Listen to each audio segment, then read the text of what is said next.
Welcome back to the GSMC College Football Podcast. Just talked a little bit about the Indiana Hoosiers. We're going to go up north and we're going to talk a little bit about the Michigan Wolverines and kind of what their season might look like. They really had an interesting 2024 season. It was kind of strange. They were 500 for most of the year, really struggled on offense, but they did end on a really high note.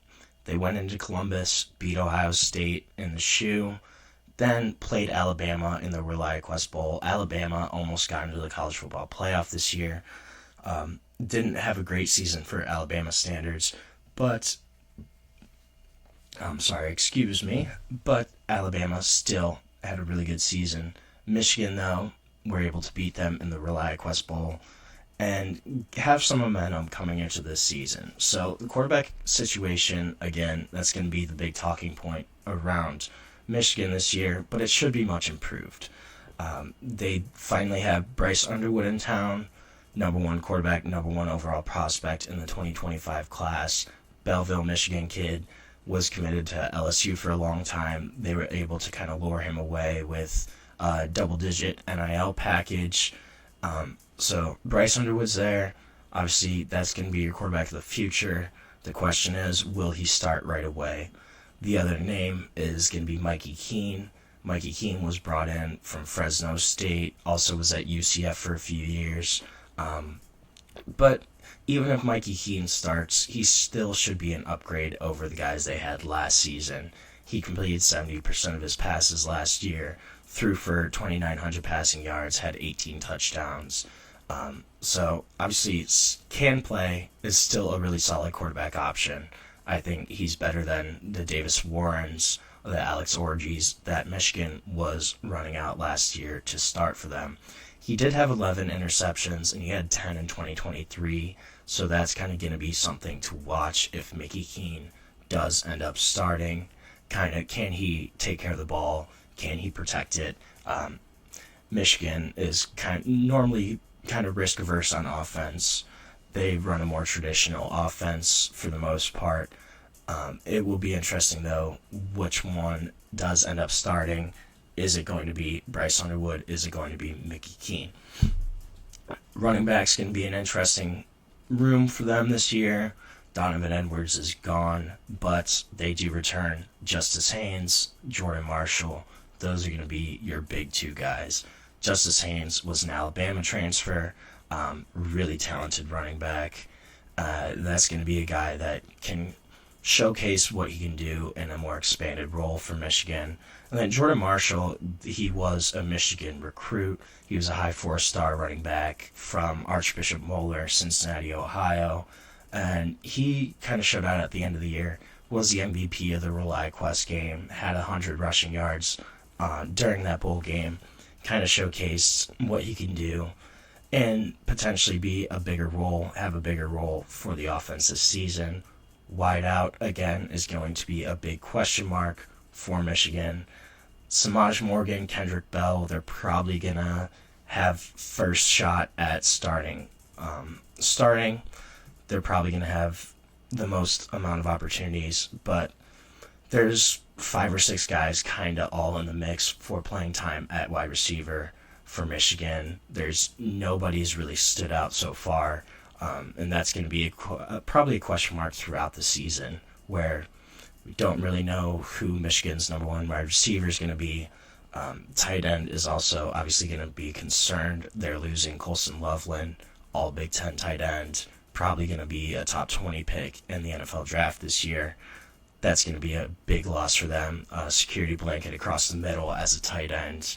He was really a key part of their offense when they actually looked like they were clicking.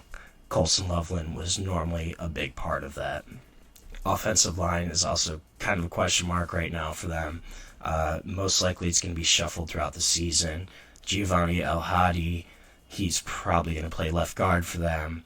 They brought in Cal Poly transfer Brady Norton. He's going to fight for a spot, probably at right tackle, but still kind of a question mark on where he might actually end up. And then another guy, Nathan Afobe, He's really emerged as a potential option at right guard for Michigan. Had a really solid spring so far, kind of showcasing what he can do in a starting role on that offensive line. D-line is also going to be a big spot of turnover for Michigan. Michigan is losing probably top 5 pick Mason Graham, as well as Kenneth Grant, who's a day 2 guy, and Josiah Stewart, who was their top pass rusher last season. They're all gone. So it's probably going to be more of a committee approach this season. Jaishawn Barham, that's going to be the big name to kind of watch here. He looks like he could be a breakout guy for Michigan on that D-line, has kind of been in line the past couple seasons to take that role over when those guys leave. Obviously, that time is now. They also brought in a couple transfers, Trey Williams, Damon, Payne.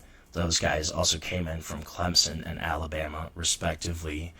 But they bring a lot more size, a little more versatility kind of into that D-line group. But all those guys I mentioned are all pretty much 310 pounds plus. So these are some big boys that Michigan brought in. They're going to have a lot of size on the D-line. They're probably going to have 3 or 4 guys rotating in that are at least 310 pounds. And that's going to be a big thing for stopping the run. Obviously, in the Big Ten, it's more of a run-based league than some of the other power conferences. But the size there is going to be huge for Michigan. Remains to be seen if those guys can actually replace the production that Michigan's going to lose. Obviously, Mason Graham had a historic career at Michigan. Kenneth Grant also was a guy that played really, really well for the Wolverines and gave them a huge body in the middle, where those are going to be 2 really big pieces to replace. How Michigan does it is going to be kind of interesting. Then at linebacker, Michigan normally has pretty strong linebackers. The headliners here, Jaishawn Barham, Ernest Hausmann, those are the 2 big names to look at for Michigan. Barham started all 13 games last year for Michigan. He transferred in. I forget where his previous school was, but transferred in from Maryland. I had it, actually. He transferred in from Maryland, started all 13 games. Should be a little more comfortable in year 2 at Michigan in that defense. And then Ernest Hausmann, according to linebackers coach Brian Jean-Marie, Hausmann has been kind of the unquestioned team leader for Michigan, really taking over that vocal leadership role that you see a lot of times linebackers do kind of end up taking that on, just kind of how their personalities are. A lot of times you have linebackers take over as the vocal leader of a group, especially of a defensive unit. Nathaniel Owusu-Boateng is an early enrollee. That's another guy to look out for. That could potentially play early on in his Michigan career. Really highly regarded recruit for the Wolverines. That's going to be a kid that could play early on just from his skill set. He has reportedly looked really good in the spring already, and that's going to be a big thing for Michigan. Secondary also has a ton of losses for the Wolverines. Will Johnson, Quentin Johnson, Makari Page, they're all gone. All starters past few years for them. Had a ton of experience there. Zeke Berry, Jair Hill, those are the only returning starters for Michigan. Berry in particular, he really had an up and down 2024.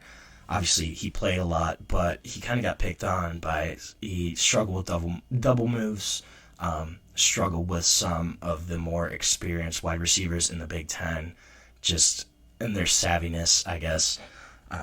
He kind of had a tough go, but he's most likely going to get another shot. Michigan is going to give him more opportunities, especially coming in, having another year under his belt.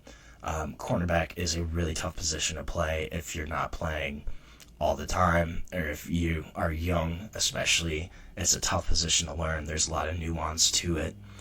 But Barry will get more time. He'll get more experience. He's going to get another shot to kind of show what he can do. Another name there is Rod Moore. He's probably going to either play the nickel or one of the safety spots for them. Missed all this past season, had a torn ACL, so didn't play in 2024. But coming back for this season, should probably lock up one of those spots. If he doesn't, he'll definitely still play a good chunk of the time for Michigan. Looking at their schedule then, I think week 2 is going to be a big matchup for them. They have to go to Norman, Oklahoma, play the Sooners. Obviously, the Sooners struggled last year, just overall, especially in SEC play. But they brought in new quarterback, new offensive coordinator. Not really sure how they're going to be this year, but that's going to be a tough game for Michigan, having to go to Norman and play them week 2. I think that's probably going to be a really tough one for them. Nebraska going to play at Nebraska, and in week 4, September 20th, that's also going to be a game that I'm going to watch for Michigan, just having to play Dylan Raiola. Nebraska, they could be improved, especially Raiola coming into that second year as a starter. They also have to go play at USC. I'm not a huge believer in USC's talents this year, but still going to be a tough game on the road, having to switch time zones. And it's going to be a tough one for Michigan, I think, having to go on the road and play USC, especially if USC has any type of momentum at that time in the season. They do get Ohio State at home this year. That's going to be big for them. If they're able to keep their streak rolling against Ohio State, that would be a huge statement win for Michigan and for their season. So now we're going to take our last break of the show. When we come back, we're going to talk a little bit about Travis Hunter, Shedeur Sanders. Their jerseys are being retired. I'm going to talk a little bit about guys from this draft class that I think could potentially have their jerseys retired down the line. But stick with us. We'll be back shortly on the GSMC College Football Podcast.